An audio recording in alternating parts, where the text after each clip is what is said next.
Hi po, kami nga po pala ang Porncasters. Magandang hapon sa lahat, lalong-lalo na sa mga viewers namin sa YouTube, Facebook, and TikTok. On TikTok, I should say. Pangalan ko nga pala Riven. Bago ang lahat, Happy International Sign Language Day. Sign. Yun nga. Batiin natin sila. Happy International Day of Sign Language. Thank you. Galing yung Yun. Happy International Sign Language Day sa ating naman ng dyan. Husay ni Sase. Napakahusay ng tropa nating Sase na yan. Sensei Sase. Bata mo po ako. Bata mo kami, Sase. Yo, what's up? Nagbabalik kami. 8 nga pala. Mahilig mag-8-8. Soul Papi, ikaw ba yan?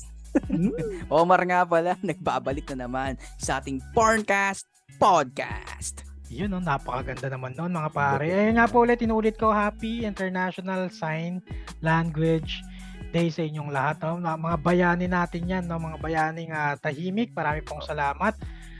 Anyway po, meron kaming mainit na usapin ngayong araw, no? Mas mainit pa sa kape, no? Nakakatakot kasi ito at the same time. Maganda na rin para sa ekonomiya, no? Siguro business POV maganda, pero sa mga employees, mga ganon, medyo iba yung take nila, no? So, nabalitaan niyo na ba guys, nag-debut kahapon yung mga AI sportscaster ng GMA. Nakita niyo na ba 'yon? Oo, napanood ko yan dun sa isa sa mga respected internet provider, no? AI, no, nag-take over dun sa no, parang mga reporter, tama ba? Reporter sa sports, basketball, like that, parang ganun, no? So, yun, sabi nga ni Kaporncast Rib, on the business POV, that's good. Syempre, kung businessman ka, makakabawas nga naman doon sa babayaran mong reporter, di ba? Pero on the reporter side, it's a big problem. Isang sampal yun, syempre, sa kanila. Syempre, sa isip-isip nila, papalitan na ba ako ng AI? No? Parang gano'n, no? Kasi sooner or later, syempre, parang ang tawag ko nga dyan, the rise of the robots, the rise of the AIs. Yung Terminator no? Di ba yung mga napapanood natin? Alice Minsan ba yun? nagkakatotoo Alice. no? Mag-aalsa yung mga yan sa susunod. Natututo na yun sila. Diba? Hindi malayo. Kasi syempre, kung ako man ang reporter, di ba? Ano na lang mangyayari sa amin, di ba? Kumbaga, sa akin, wala pa rin papalit syempre sa isang magaling na reporter, sa live reporter pagdating sa sports. Di ba? Iba yung human di ba? Iba yung emotion ng human pagdating sa paganyang pag-a-announce mga live reporting, lalong-lalo sa sports. So para sa akin, mapalitan man siya ng AI, wala pa rin papalit sa ating mga magagaling at na magigiting na sports reporter at announcers.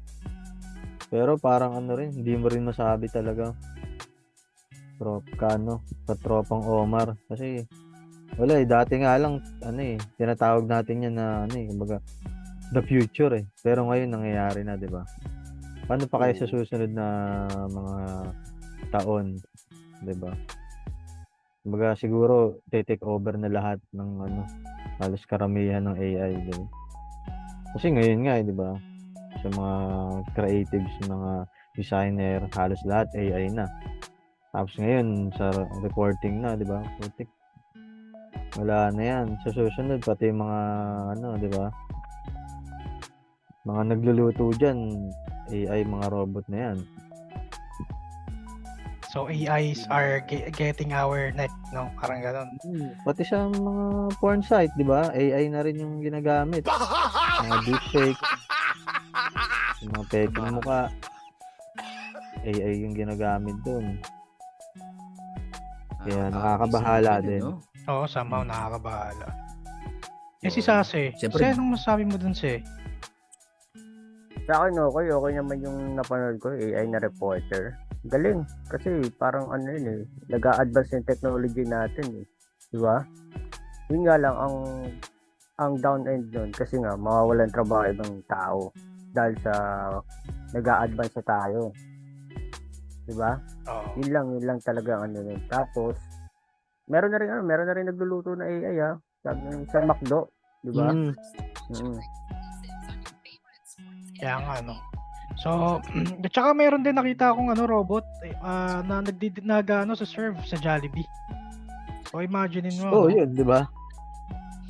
Simple pa lang yun. Paano pagdating ng susunod na taon, di ba? Kumbaga, this is the start. Kumbaga, this is the beginning. Pero malulupit na, parang advanced na, no? How much more? 3 years from now, mga ganun, no? Parang talagang kumbaga, ita-take over na nila, no? Tsaka dito, sa usapin natin, dun sa sportscaster, parang ang laking discouragement. Kunyari, may anak ako na papasok ng kolehiyo, tapos anong gusto mong course? Sabi niya, gusto ko po sana maging journalist. Paano ko magjo-journalist? May AI na. Kumbaga, 'di ba? Ang laking discouragement nun. Kumbaga, kunyari ako, kung magka-college pa lang ako, hindi na ako magjo-journalist. Kasi nakita ko Wala na, no? Oo, hindi ka na secure eh. Napaka-uncertain na ng career mo diyan dahil sa mga AI eh. Imagine mo dalawang tao yung nawalan ng trabaho dahil doon, okay, dalawang tao yung na-decreasean ng sahod, or it could have been an opportunity, 'di ba, para sa isang journalist nakaka-graduate lang para maging sportscaster, kaso may dalawang AI na pumasok. So imagine niyo yung mga ganung pagkakataon. But nevertheless, maganda yung technology natin, talagang pasulong tayo. It's just that kumbaga meron talaga siyang mga disadvantage. Dapat minimitigate yun. Kaya kung ako sa government natin, i-mitigate yung risk nun, no? So sana kung may magsasaratong opportunity sa mga tao dahil sa mga AI, may magbukas rin na pinto, 'di ba? Para hindi naman Siguro yung magbubukas diyan yung mga mga AI operator, yan. Developer yan, mga AI Oo, developer. sila Tsaka yung- kailangan yung mga script writer siguro, di ba? Oo. Mga prompt.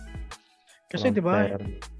Tulad rin ng sinabi ni Ochon, ni Sase, may tagaluto na. Tapos ayun nga, ang dali na lang sa mga graphic artists dyan.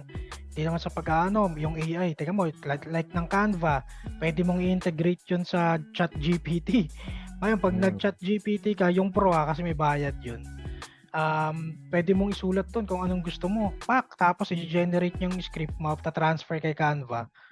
O, ayun na agad. Somehow, hindi siya kasing pulido ng work ng isang graphic artist na tao talaga, 'di ba? Kasi may emotion, may ganito. Pero sa mga business side of things nga, kumbaga pwede na 'yun eh. Maganda naman rin yung kakalalabasan at saka yun yung inaanap nila. Kumbaga 'yun, isang isang hint sa career or career ng mga graphic designers or graphic artists. Mga meron pa tawag dito yung nagsusulat, yung mga copywriter. Oh, yan. Hindi ka na Mga mag-copyright, content, 'di ba? mga coder, Oo. programmer. Mawala na tao ng trabaho sa porncast. Copywriter, wala na. Hindi joke ka lang. mapapalitan, pre. Ito maganda. Tayo yung mga taong mag-oversee ng mga AI na yan, no? Kaya hindi Pwede tayo natin pwedeng mawala. i-utilize. Mhm. Mm. Pero ayun nga, no? So, mga ka-porncaster, kung nanonood kayo, malamang sa oras na to, nagustuhan nyo yung topic namin, kung inabot nyo yung segment na to, no? Comment naman kayo kung ano sa tingin nyo na kung ano yung impact sa inyo ng mga AI, impact sa economy natin, Oo. impact sa sangkatauhan, no? Kung nakakatakot ba sa side nyo or sa tingin nyo maganda ba? Makakatulong ba talaga, no? Hindi kung ano yung mga saloobin nila dyan, no? Kung pabor ba sila na magkaroon ng mga ganyan na bagay, di ba? Oo. Comment nyo yung mga saloobin nyo dyan sa comment section. No. Libre ho mag-comment mga ka-porncast. Maganda yan kasi hindi pa ganoon kalaki yung followers namin at talagang makikita pa namin yung mga comment nyo. Baka ma-feature pa namin kayo at mapadala namin ng onting grocery. Kaya Yan. mag-comment na kayo, no? Mabigyan ng Gcash yan. Bigyan ng Mabigyan ng Gcash yan. Gcash, oo. Yan. Comment ako, pre, padala niyo akong Gcash saka ano. Bawal dami account, ha? Check namin yan kung talagang tong legit na account yan, ha? Syempre, pag pag medyo sikat na mga yung pagmumukha namin. Pero doon ho tayo papunta, no? So, salamat again mga ka-porncasters, napakaganda ng usapin namin ngayon kasi alam niyo yun, talagang ano siya may impact sa lipunan, no? Tsaka talagang trending siya sa Facebook, TikTok, kahit saan. Ang dami na nga nag-content nito, ang daming may views nun. Sana ganun din kami. Dumami rin yung views nito. Hindi lang for the sake of views, para malaman nyo rin yung saloobin ng mga individual, di ba? Everyone is unique kasi. Everyone has its own individuality. May kanya-kanya tayong point of view sa mga bagay-bagay. Magandang na-share namin sa inyo yun. Kaya mas maganda, i-share nyo rin sa amin, no? At panoorin nyo lahat ng videos namin. Ayun lang ho. Guys, may mga idadagdag pa po ba kayo? Po ang putya. Ako, wala na, no? Yun lang. On the business side, maganda yun, no? Yung ganong AI. Hoping lang na wag tayong ang tawag, wag tayong masapawan as human. Wag tayong magpapasapaw sa AI. Oo, magpapasakop sa mga Terminator kidding aside. Yun lang. Babalik naman sa ano eh. So sa future yung mga ano eh. May babalik dito para balaan tayo. No. Para Susunod yan, ano na. AI. Susunod yan, alien technology na tayo niyan. Mga Terminator na. Yung mga ganun na. Yung tama si Ocho, parang Ocho ginawang half Android, no? Mga ano tawag doon, hybrid, no? Oo, yun. Di battery na tayo. Si Omar, di battery, no? Ginaganon ng charger sa ulo. Hindi tol, alam mo yung yung hinihila yung likod, yung may tali, may lubid, tsaka kaandar. Si Clockwork. Mga pre, nakakatakot yan. Posible lahat yan, yung wife-like. Kung napanood nyo na yung wife-like, mga AI yung mga asawa nila doon na babae. So kapag namatay na yung isang babae, tina-transfer lahat. Kumbaga parang may USB na doon. O flash drive, tinutusok na lang sa program na parang siya yung asawa mo. Tapos ayun, yung clone ka, pinaklone na lang din yung tsura ba, ganyan. Tapos chine-charge sila tuwing gabi pag matutulog. Kumbaga parang yung pinaka-memory mo, no? Kunyari, ito yung pinaka-storage mo sa utak mo, no? Lilipat mo lang sa ibang katawan, no? Sa ibang Okay yun, tatalino tayo kasi tataas yung natin, no? Capacity ng brain, no? Saka pwede ka mag-upgrade, no? Kung 30 terabytes ba? Oo. Ganun na yung magiging bentahan, eh.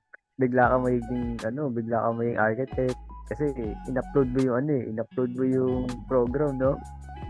Hindi mo na kailangan mag-aral. Yun.